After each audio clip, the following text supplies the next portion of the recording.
I'd say the greatest quality about Spillane is he's a phenomenal teammate. Really takes pride in knowing the guys in the room with him. Everyone I walk by, I say hello. It's always good to greet somebody with a good morning. Morning. Hump day. It's training camp. How you doing, man? Let's have a day. Ready to go? Yeah, are you calling it? Yeah. All right. Clear, concise. Yes. It's you'll get it early. Yeah. I'll talk to you. We'll communicate. Come in, grab some food, head to the weight room, get a little warm up in, get the body primed for the day, jump in the sauna, and then get to meetings. That's a guy that wore the C patch on his jersey, was a captain, was a leader. Spillane, an underrated linebacker. I was shocked when Las Vegas let him hit free agency. Robert Spillane, just put next to his name effort. He eats, sleeps, breathes football. Wait a minute. I recognize that voice that guy in there. before. Was that you? Golly gee! My damn. Shout out to the people that put together Forge and Fox. Yeah. We appreciate them putting We're us big in there. fans. We talk about them all the time on this show. Our only complaint has ever been we need more episodes, but we understand it takes a while to cook up. We get it. I get but it. we love you guys, man. And it was cool the way they're like spotlighting Robert Spillane. They're you know, it's building up the stories. And again, like Patriots may not get Hard Knocks from HBO. They're going out and doing their own thing. There's a lot of effort that goes into that series, the shooting, the editing, all of that. And it's like, to find that clip of us talking about Robert Spillane on here, like that takes a lot. Takes a lot of work. There's easy stuff. You go with, Sports Hub or whoever, you go there. But like they were looking for something for him. So I appreciate their effort. It'll never get old, like watching something and hearing a voice and going, oh, shoot, that's me. Okay, now, you and I haven't talked since this 53-man roster has been put out. Now that you can sit back and look at this thing and drink it all in, what are you thinking here? It's interesting. Where there was a 53-man roster, there was also like the 53 they put out, and then they had to delete it and put the new one out. Cole Strange is on the team. Well, they not on made the some team. people disappear. Layden Robinson, Jalen Polk injured. And then now it's Kendrick Bourne, Jabrill Peppers no longer with the team, the guys that they've let go. This is not a good enough football team to simply just cut Jabrill Peppers because you owe him money when you have some of the most cap space in the NFL. This isn't a good enough wide receiving room to just cut Kendrick Bourne. Maybe he wasn't on board with what they were, but this is what you get in a year one of Mike Vrabel. And what is his big thing? Respect the team will respect you back and will play. And everyone gets a fresh slate. Javon Baker was on the roster. Now he's with the Eagles on their practice squad. This roster still has the same concerns for me. The depth of their secondary and the depth of their tackles. Because right now you're going to have a rookie left tackle and left guard starting and a very veteran right tackle. If Morgan Moses and Will Campbell are banged up or don't work out, it's DeMontre Jacobs, it's Vidarian Lowe, it's Caden Wallace. It's the same old song and dance from last season, and that's what concerns me. This is a roster with a lot of question marks around it, and we can talk about Drake May, the coaching staff. It hinders on the success of the offensive line. This offensive line is built to run block, which is fine. Josh McDaniels wants to do that. Can Ramondre Stevenson hold on to the ball? Because if he can hold on to the ball, he keeps Travion Henderson healthy. And Travion Henderson can be the Jahmyr Gibbs of this offense. And that sets up the play action, which sets up Drake May for success, which allows these wide receivers to get open, these tight ends to pass catch, and sets up this defense to pin their ears back and wreak havoc on a quarterback. The success of this team relies on their tackles and their second-year quarterback with Josh McDaniels. I have a lot of question marks on how it is right now. They're not good enough. They're not talented enough. 53 guys to let good football players go like Jabrill Peppers. Listen, bro. It's so weird because I agree and disagree with you all in the same breath. Where I agree is this team isn't talented enough. But I'm putting a period there where you're putting a comma. The rest of your statement is to let Jabrill Peppers and Kendrick Bourne and Javon Baker. That's where I'm going on a different path from you. This is why I put a period. This team is not talented enough, period, okay? Yeah. As far as Jabrill Peppers goes, they made it seem like a cap casualty because of the money, which you mentioned. I'm seeing all on my timeline, this guy has some sort of rap album or mixtape or something coming out. I think it could be deeper than this. Money, yes, but also he could be a pain in the arse. And remember, he had some issues here before Vrabel got here off the field. Which Vrabel was cool with, and the team was cool with, and allowed the legal process to play out. And he ended up playing for the team. He ended up playing. Andrew Callahan of the Herald did report that did not affect him being released. Well, they tried to shop him around, according to Mike Reese, didn't get any bidders, and they let him go. Here's where I'm going with that, though. Okay.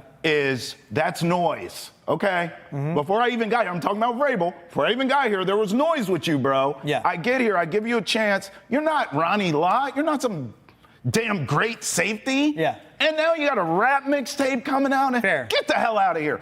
Kendrick Bourne, he's always hurt. I'm sorry. How many years have Patriots fans waited on Kendrick Bourne to put it all together? Except it never happens. Yeah. See ya.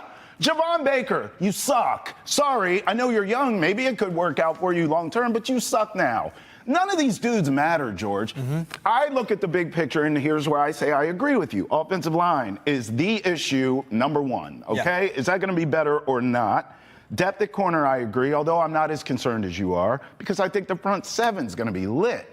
It's just, can you protect Drake May to help Drake May develop? That's the question. Yeah. And that's offensive line based. But I still go back to Josh McDaniels schematically helping the kid out. That remains to be seen. But as far as Jabrill Peppers and Kendrick Bourne and Javon Baker, these guys suck. I don't think it matters that much for the 53. Jabrill Peppers does not suck. He's a starting safety. Now, this defensive scheme is different with Terrell Williams. They want Jalen Hawkins, Mordell Pettis. Yes. Safeties that can cover the back end instead of being an in-the-box guy. Yeah, they don't even want strong Duggar's safeties. odd man out. They want as many free safeties on the field as possible. That's right. I understand that. But that is Jabrill Peppers. We want to go back to the reverse of it. That is still a starting caliber safety. Yeah. For 31 other teams in the NFL. You don't even get draft compensation back for him. And with the talks of, well, they're not a scheme fit. When Mike Vrabel, he knew he was getting this job. You go back to week 15 of last year. Coming out of the bye, absolute goose egg against the Cardinals. That's when the nail was in the coffin that it wasn't working out. They needed to make a change of head coach. Sure. And you know, even though he's with the Browns at the time, he's doing his homework. Watching the film, seeing who the personnel are. Him and Terrell Williams knew who the safeties were they inherited in January.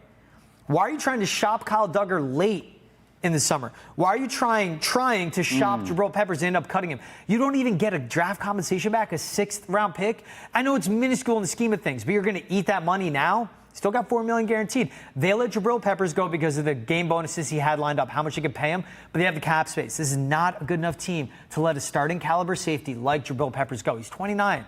To shop around a Kyle Duggar, he's 29. To shop around Anthony Jennings, who's a good run-stopping edge defender. This team is not good enough on defense because you talk about the front seven. This secondary is thin. Christian Gonzalez, his hamstring, that's being characterized as intricate. That's a concern. As complex leading up to week one. Carlton Davis has been in and out of being available throughout training camp. That's right. Marcus Jones always has an injury history. So you're putting a lot on Jalen Hawkins, Del Pettis, and Craig Woodson. Woodson being a rookie, the other two guys who have never been a starting safety yet. It's concerning. It's a lot of projecting that they're going to succeed. I know, I hear you. Look, a lot of these guys who got cut haven't found a job yet. And that shows you, no one's trading for them for a reason. I'm not putting a lot of stock in Jabrill Peppers, although I hear you.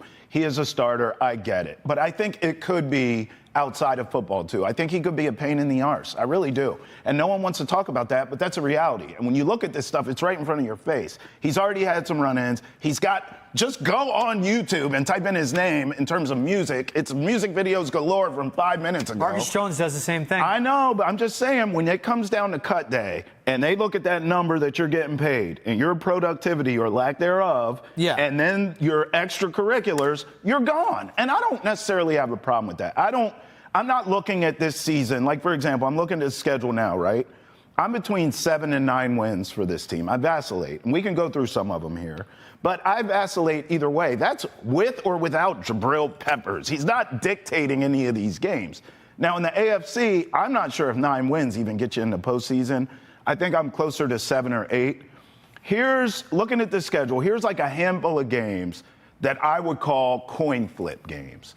Every schedule you could go through, and we could do this, but it's not good TV, where you sit there and you go, win, loss, that's a tie, loss, win, 3 in a row here, win. We're not doing that. We'll bore you to death. But there are a handful of games that are coin flip games. So let's start with the opener.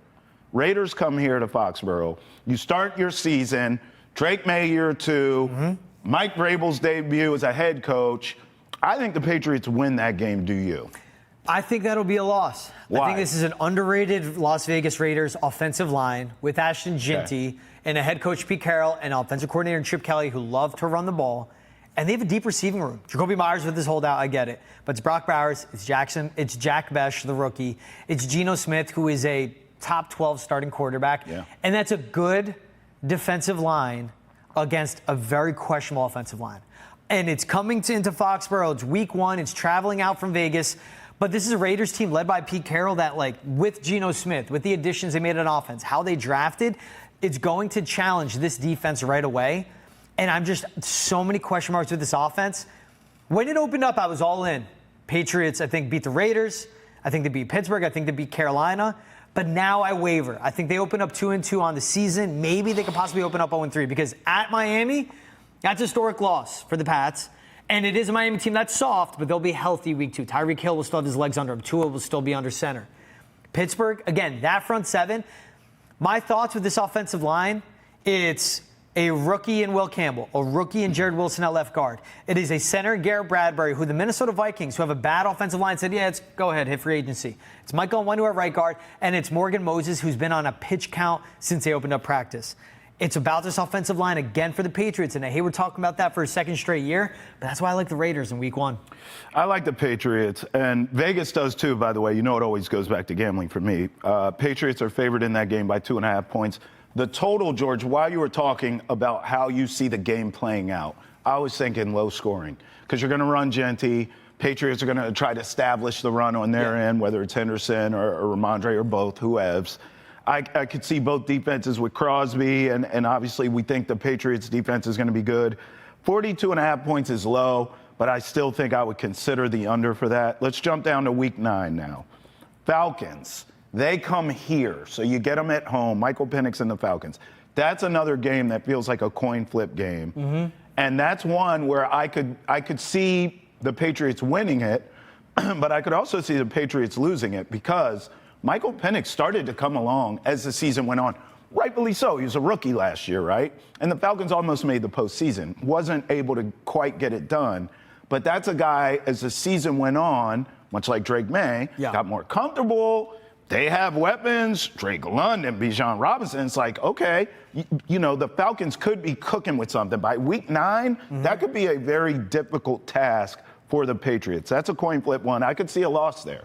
That's where I like the win here. I think it's going to be a test. It could be a trap game, that Atlanta game. They drafted 2 really premier pass rushers, Drake London, Bijan Robinson, Michael Penix, who can run that system. They're going to run the ball, good offensive line. I just think of a team with momentum coming off facing 3 straight rookie quarterbacks. Well, Spencer Rattler, then it'll be Cam Ward, and we'll see who's starting for Cleveland. It has to be Shedeur. I don't know why you would start Joe Flacco. I don't know why you would start Dylan Gabriel. You should. They could start Bernie Kosar. It don't matter. They're that team sucks. But it's still Michael Penix with a lot of football experience. But this is a team that has a better head coach. This is where I give the Mike Vrabel boost. And this is where I think by week 9, that offense is finding its stride. Yeah. Where it's tune-up games. Tennessee, Cleveland, Atlanta. Especially with a Falcons team, a dome team, coming into Foxborough to start off November where the weather effect. I like the Patriots matchup. Again, though, how does this offensive line play? And also, how healthy will this defense be? Does Christian Gonzalez figure out his hamstring by this point? Is Carlton Davis playing at corner? But this is a Patriots team that matches up well with these Falcons. That's why I like them beating the Falcons. At home, that's big to me, because I think they lose in Tampa the following week. All right, let's drop down to week 12 now. They go into the jungle. Welcome to the jungle against the Bengals. This is a loss. Joe Burrow is going to light them up like a Christmas tree. Why? To that, you say what? What do you mean why? Because this is supposed to be a top 10 defense. He's the best quarterback in the game. But Jamar Chase is the best receiver in the game. T. Higgins is the best Robin the Batman in the game. And did they make the playoffs last year? They did not. Why? Because they couldn't stop anyone. Bingo. But so what, are you going to win a track meet? Yes. So Drake May is going to win a track meet against all the guys I just said? Are you insane? This offensive line for the Bengals stinks. The defensive line in the front seven is a strength for the Patriots, especially with Barmore and Milton Williams. And we'll see the edge rushers who end up showing up. But they match up on the outside. Christian Gonzalez against Jamar Chase. The D-line will dominate, and that's a defense that can't get stops. And that's where you take the air out of the ball. That's where Josh McDaniels and Drake May, they'll go, we're going to beat them with paper cuts. Ramondre Stevenson, Travion Henderson, run the ball, eat up the clock. the Bengals team can't get stops. And it's also, they're coming off a Thursday night game against the Jets. That's extra prep leading up to the Bengals. That's why I like them there. Could be a trap game there because that following week, it's a Monday nighter against the G-Men here in Foxborough.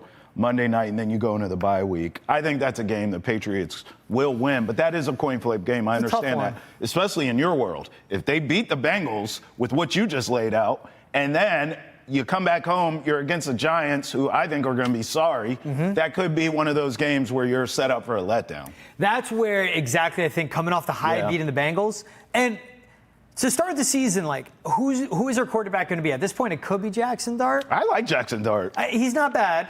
But He if it's Jameis, I don't think it's going to be Russell Wilson. If it's Jameis Winston, again, though, this Giants defense, this Giants front seven against this questionable offensive line for the Pats, that's going to be the thing. I'm a hammer at home all season long. You have to have good tackle play. I don't believe that they have it. But coming out of the bye, I think they lose against the Giants. Coming out of that bye, I think they beat the Bills at home. And again, Mike Vrabel effect. 2 weeks of prep. Sean McDermott's not a good head coach. Yes, the Bills have Superman and Josh Allen. But I think it's being at home with Mike Vrabel, and this is when the offense gets into the flow. I think that the Patriots win there. Put a number on it. I told you I'm between 7 and 10 or 9 wins. I think I'll go 8 and 9. I'll just split the difference. I'll go 10 and 7. 10 and 7? Playoff team. Playoff team? Look at the schedule, how it breaks out. They face 3 elite quarterbacks this season. Josh Allen, Lamar Jackson, Joe Burrow. They face Josh Allen twice. Other than that, it's all mid. It's all mid. Washed up Aaron Rodgers, Geno Smith, Tua Tagovailoa, Spencer Rattler, maybe Tyler Shuck, Cam Ward, Dylan Gabriel, Shador Sanders, Michael Penix, Baker Mayfield without Liam Cohen, without Dave Canales, Justin Fields twice. Yo, bro, I'm just telling you, if I get Red Sox playoffs and Patriots playoffs, I'm going to lose my mind up in here. Hey, roll with us on Nessa Nation. The party continues. We're basically doing a wedding reception after party over on Nessa Nation. Keep partying with us. We're done here at Nesson, but the party continues on Nessa Nation. Travis Thomas, George Valekshi, newly married man. Boston has entered the chat. We appreciate y'all. Come with us on Nessa Nation. Johnny Walker Black on the rocks coming up. Woo!